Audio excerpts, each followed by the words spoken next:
डाले जाएंगे। प्रथम चरण में 38 प्रत्याशी चुनाव मैदान में हैं। औरंगाबाद निर्वाचन क्षेत्र से 9 प्रत्याशी, गया से 14, नवादा से 8 और जमुई से 7 प्रत्याशी चुनाव मैदान में हैं। इस लोकसभा चुनाव के पहले चरण से ठीक पहले बिहार का सियासी पारा चरम पर है। एनडीए जहां 40 सीटों पर जीत का दावा कर रही है, वहीं गठबंधन इस बार पिछले लोकसभा से अलग नए नतीजे की बात कर रहा है। पहले चरण में गया, औरंगाबाद, नवादा और जमुई लोकसभा सीटों पर 19 अप्रैल को वोट डाले जाने हैं।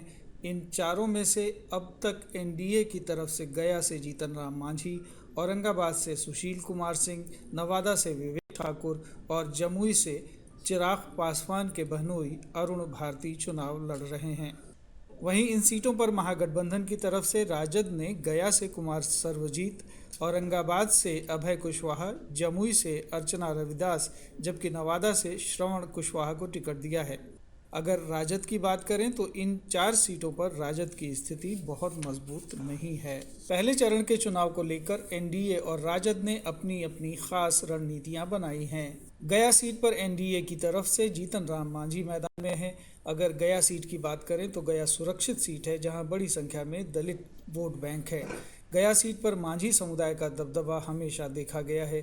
यही कारण है कि इस बार भी एनडीए ने जीतन राम मांझी को उम्मीदवार बनाया। वहीं राजद ने कुमार सर्वजीत को उम्मीदवार बनाकर कोयरी वोट बैंक और माई समीकरण के साथ पासवान जाति के बड़े वोट बैंक को अपने खाते में करने की रणनीति बनाई है। 2004 से अब तक गया सीट से मांझी समुदाय से आने वाले नेता ही यहां जीत दर्ज करते रहे हैं।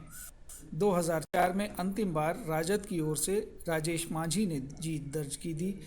वहीं 2009 और 2014 में बीजेपी से हरि मांझी ने अपना दबदबा कायम रखा था। 2019 में गया से जदयू उम्मीदवार विजय मांझी ने जीत दर्ज की थी। इस बार एनडीए उम्मीदवार के रूप में जीतन राम मांझी और राजद से कुमार सर्वजीत चुनावी मैदान में ताल ठोक रहे हैं। औरंगाबाद से राजद ने अब तक एक बार भी चुनाव नहीं लड़ा है। औरंगाबाद से राजद प्रत्याशी अभय कुशवाहा पहली बार किस्मत आजमा रहे हैं। यहाँ की सियासत में हमेशा से कांग्रेस का दबदबा रहा है। कांग्रेस यहाँ से 9 बार जीत दर्ज कर चुकी है। यहाँ के पहले सांसद सत्येंद्र नारायण सिन्हा थे।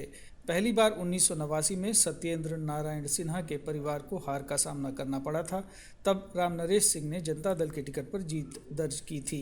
2014 में इस सीट पर पहली बार भाजपा का खाता खुला और सुशील कुमार सिंह सांसद बने।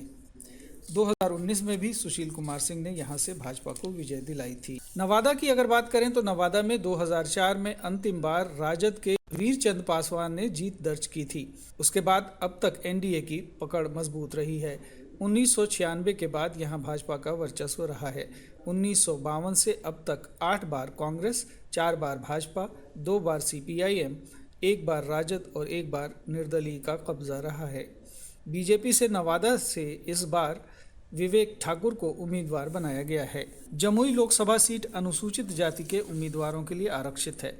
पिछले 2 चुनाव के नतीजों की बात करें तो इस सीट पर लोजपा रामविलास का दबदबा देखने को मिला है।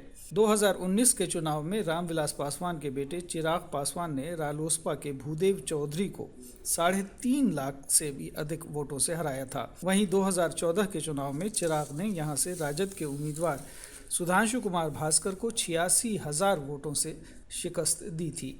वहीं 2024 में चिराग पासवान हाजीपुर से चुनाव लड़ रहे हैं और इस सीट से उन्होंने अपने बहनोई अरुण भारती को उम्मीदवार बनाया है।